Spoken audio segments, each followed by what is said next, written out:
कृष्ण कन्हैया लाल की जय। श्री निजानंद स्वामी की, श्री प्राणनाथ प्यारे की। जुदे जुदे रंगों जोत चले, ए जो नंग हाथ मुंदरी, ए तेज लहरें कहीं उठत है, ज्यों ज्यों चलवन करे अंगुरी।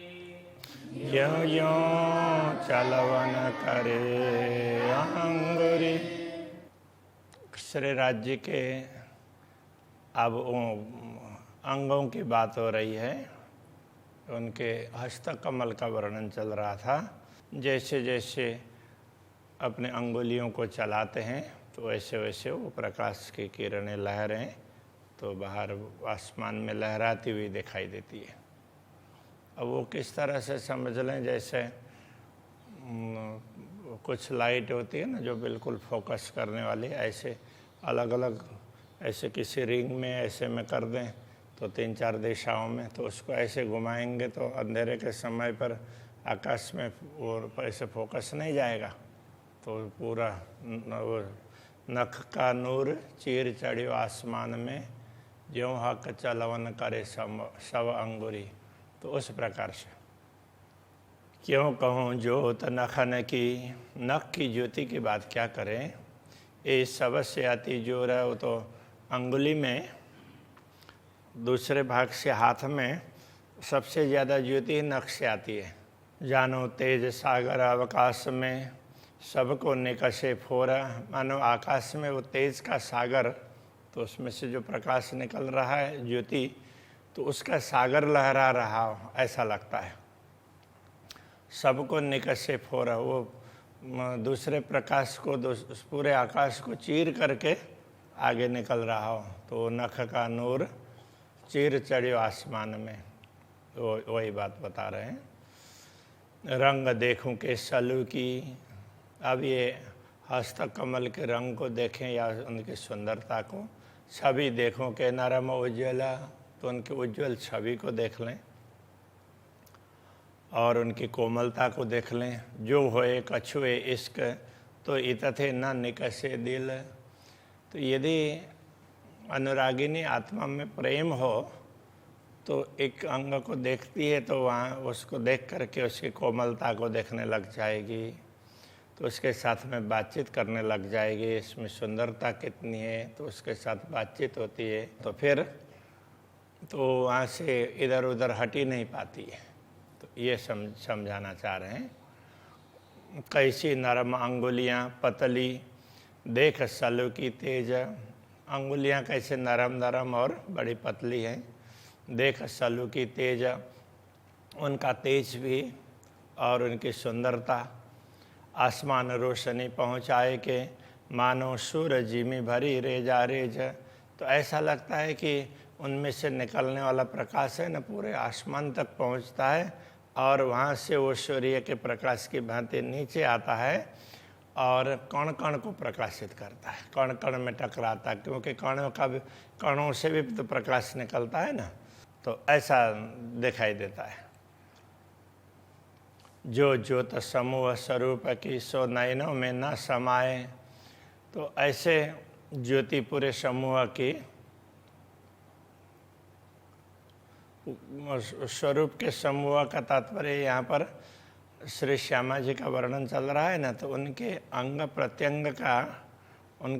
प्रत्यंग से निकलने वाला प्रकाश, तो उसका क्या वर्णन करें। सो नयनों में न समाए, आत्मा की दृष्टि में वो समाता नहीं है, वो बहुत ज़्यादा विशेष है।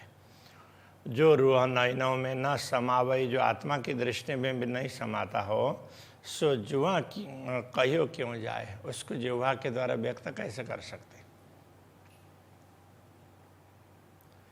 यों वस्त्र भूषण अंग चेतन, इस प्रकार वस्त्र आभूषण सारे अंग और उनमें उनके वस्त्र आभूषण ये सारे के सारे चेतन हैं। सब लेत आशिक जवाब, तो अनुरागिनी आत्मा देखने लग जाती है ना, तो उनके साथ में वो प्रश्नोत्तरी करते हैं। वो आत्मा उनसे पूछ करके उत्तर भी चाहती है तो उत्तर भी लेती है। तो आभूषणों से, वस्त्रों से, अंगों से सबसे बातचीत होती है। कहे सब का लेऊं पड़ उत्तर, ये नहीं रुआ मीने ख्वाब। तो ये नहीं रुआ मीने ख्वाब, ये आत्मा ख्वाब की नहीं है, धाम की है।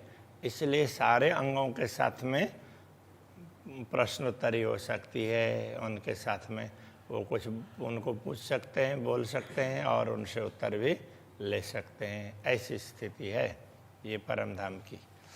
रद बदल भूषण सो और करे वस्त्रों सो।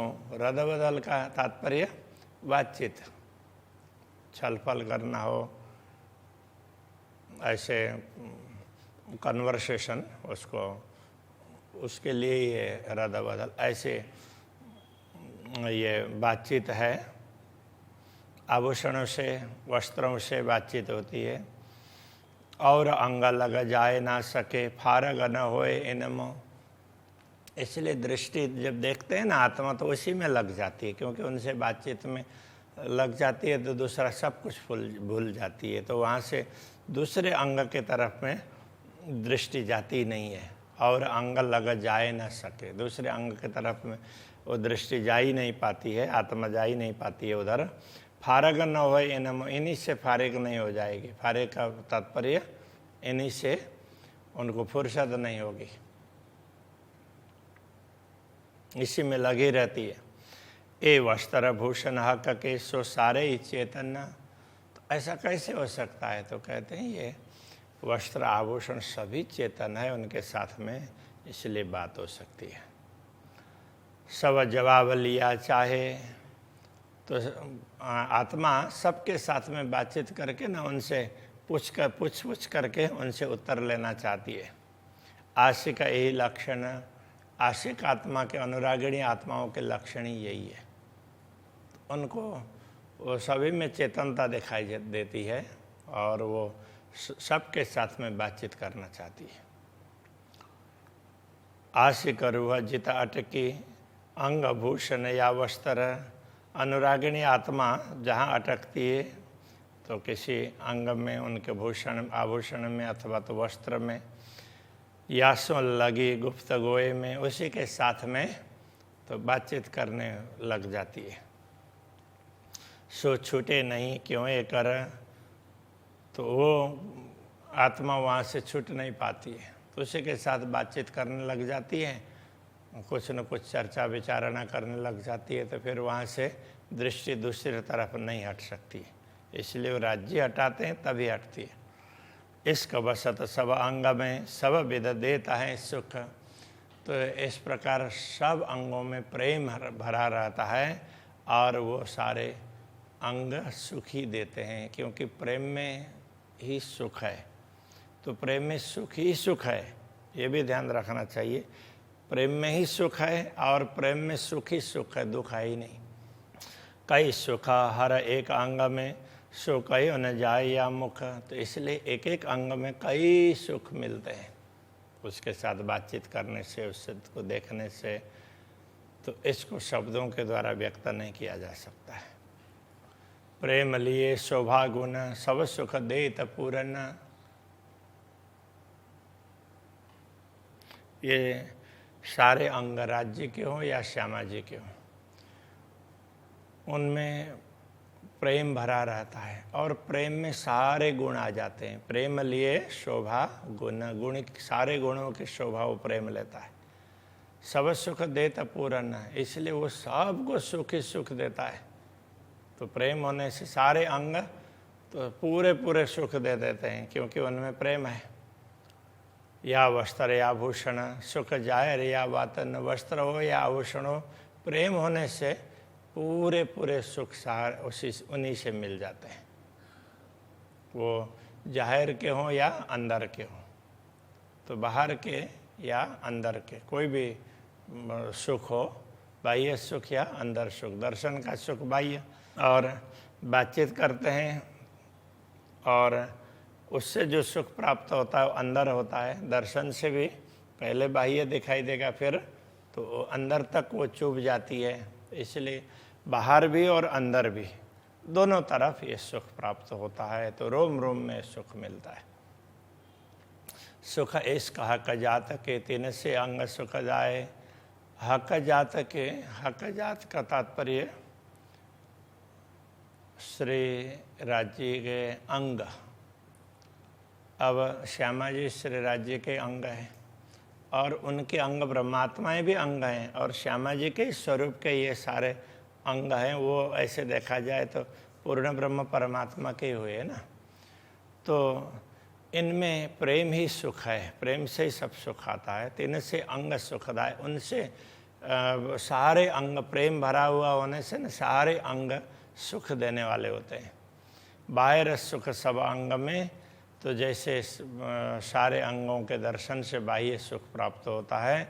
इस सुख जुआ कहो न जाए, तो उस सुख को ये जिह्वा बता नहीं सकती। वो बाहर हो या अंदर, सारे सुख, सुख ही सुख प्राप्त होता है। देह दर्शन से भी, समझने से भी, ग्रहण करने से भी सब कुछ सुख ही सुख है, तो उसको बता नहीं सकते।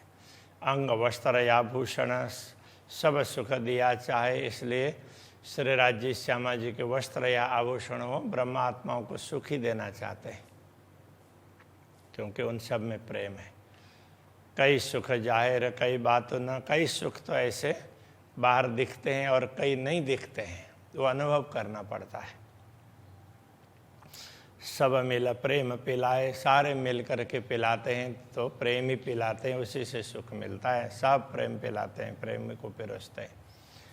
इश्क देवे लेवे इश्क, तो प्रेम का ही लेन देन होता है। ब्रह्मात्मा भी प्रेम से ही दर्शन करती है और प्रेम ही व्यक्त करती है, और अक्षराते धामधनी से श्यामा जी से भी प्रेम ही प्राप्त होता है। लेन देन प्रेम का ही होता है। और ऊपर देखावे इश्क, तो बाहर से जो भी दिखता है वो भी प्रेम ही दिखता है। अरस इश्क जरे जरा, इसलिए परम धाम में प्रेम तो क्या है, कण कण में समाया हुआ है। ये जो सूरत इस कहा का अंग, जो ये स्वरूप हैं श्री राज्य के अंग के स्वरूप हैं, उनमें इस प्रकार से प्रेम ही प्रेम भरा हुआ है। तो परमधाम के सारे कोई भी वस्तु, एक कण भी हो तो भी वो पूर्ण ब्रह्म परमात्मा का अंग ही होता है। इसलिए सब में प्रेम ही प्रेम है, दूसरी कोई वस्तु है नहीं। एक अंग जिन्हें देखा होए, सो पल रहे न देखे बिगर। कोई आत्मा के एक अंग को देखती है तो फिर वो उसको देखे बिना ना रहा ही नहीं जाता, देखती रहती है, देखती रहती है। तो एक टक देखते रहना, वो घूरना और ऐसे देखते रहना फर्क होता है। घूरना तो उसको कुछ न कुछ उसमें स्वार्थ होता है, तो इसलिए वो घूरते हैं। और ये देखते हैं, एक टक देखना, तो वहाँ दूसरा स्वार्थ ना हो, देखते आनंद आ रहा है तो इसलिए देखते जा रहे हैं, तो ये होता है। इसलिए वो आत्मा देखे बिना रह नहीं सकती। हुई बेसकी न स्वरूप की, रुआ अंग न्यारी रहे क्यों कर। इन स्वरूप को देख करके आत्मा को बेसकी, कोई किसी प्रकार के संदेह नहीं होता, निश्चिंत हो जाती है। उनको दर्शन करते ही उसको एक प्रकार से शांति मिल जाती है। तो रुआ अंग न्यारी रहे क्यों कर, तो आत्मा इन अंगों से अलग कैसे हो सकती है। सब अंग दिल में आवते, सारे अंग हृदय में आकर उतरते हैं। बेशक आवत सूरत, और तो उनका स्वरूप पूरा पूरा स्वरूप भी और अंग अंग भी दिल में उतर आते हैं। हाय हाय रुआ रहता इत क्यों कर, आए बेशक ये निश्वत। ऐसा संबंध ये अपने ये तो सारा हमारे साथ में संबंध है ना, तो वो हमारे दिल में उतर आए तो फिर तो ये शरीर अभी तक कैसे टेका है। कहने का तात्पर्य आत्मा इस शरीर में कैसे रह रही है, उसको तो शरीर को छोड़ करके तो इन स्वरूप के उसमें चला जाना चाहिए, ऐसा कहना चाह रहे हैं। चारों जोड़े चरण के ये जो अरस भूषण, अब चरणों की बात कर रहे हैं। परमधाम के ये आभूषण हैं चरण के, तो ये 4 जोड़े हैं, तो एक पैर में 4 और दूसरे पैर में 4, इसलिए वो चारों जोड़े ऐसा कर देते हैं।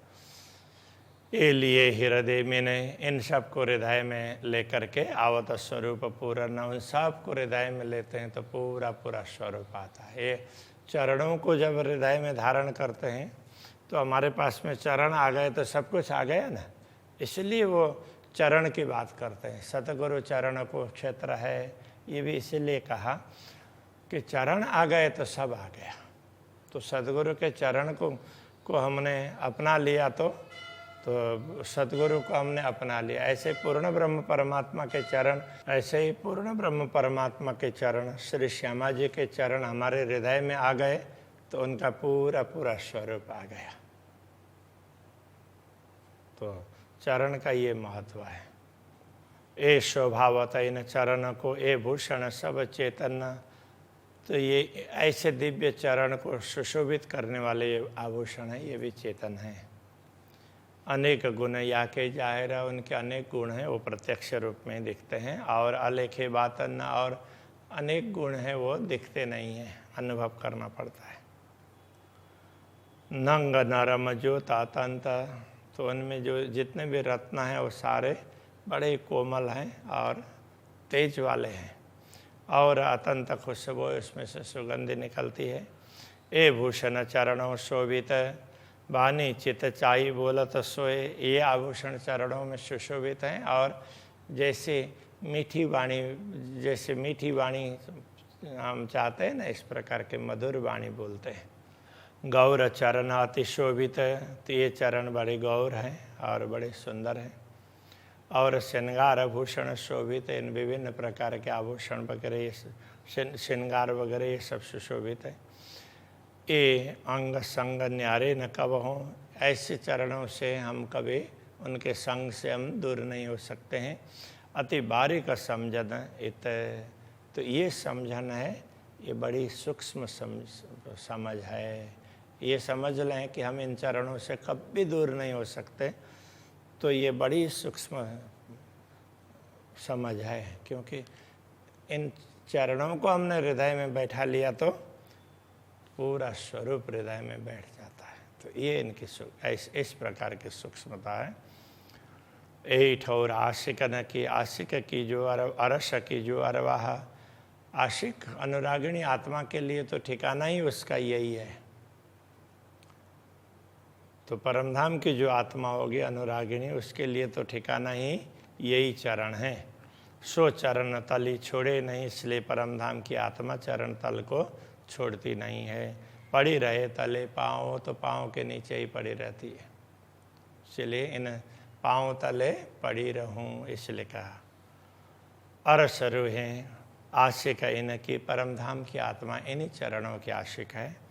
जिन पायो पूर्ण दाव, तो जिन्होंने पूरा दाव का तात्पर्य एक प्रकार से अवसर, मौका, जिनको ये मौका मिला है वो क्यों छोड़ेगी।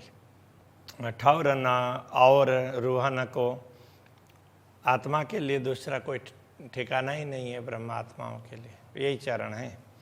जाको लगे कलेजे घाव, जिनको समझ में आती है और जिनके हृदय में ये बात चुभती है, तो उनको ये समझ में आएगी कि इन चरणों के अतिरिक्त कोई ठिकाना नहीं है। कई रंग नंग वस्त्र भूषण के, चढ़ी आकाश जो तलहर, तो ऐसे विभिन्न प्रकार के रत्नों के, इन आभूषणों के रत्नों के रंग तो पूरे आकाश में छा जाती है। उनकी ज्योति है ना, आकाश में छा जाती है, उसकी तरंगें ऐसे आकाश में तरंगित होती रहती है। जो ज्योत नख चरण की, मानव चीर निकशी नहरा, तो इस तरह से इन चरणों के नख से निकलने वाली ज्योति है, मानो चीर निकशी नहरा, तो जैसे वो प्रकाश की नहर पूरे चीर करके निकल रही हो न, तो उस प्रकार से निकलती है। तो ये कहना चाह रहे हैं। श्री कृष्ण कन्हैया लाल की जय।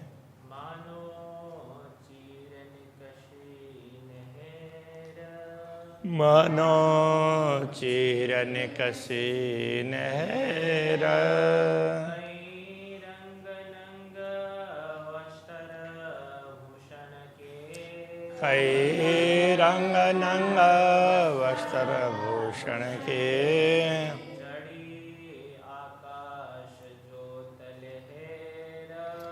चढ़ी आकाश जो तलहेर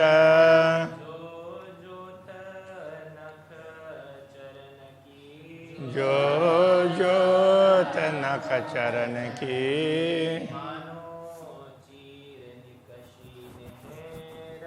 मानो चीर निकसी नहर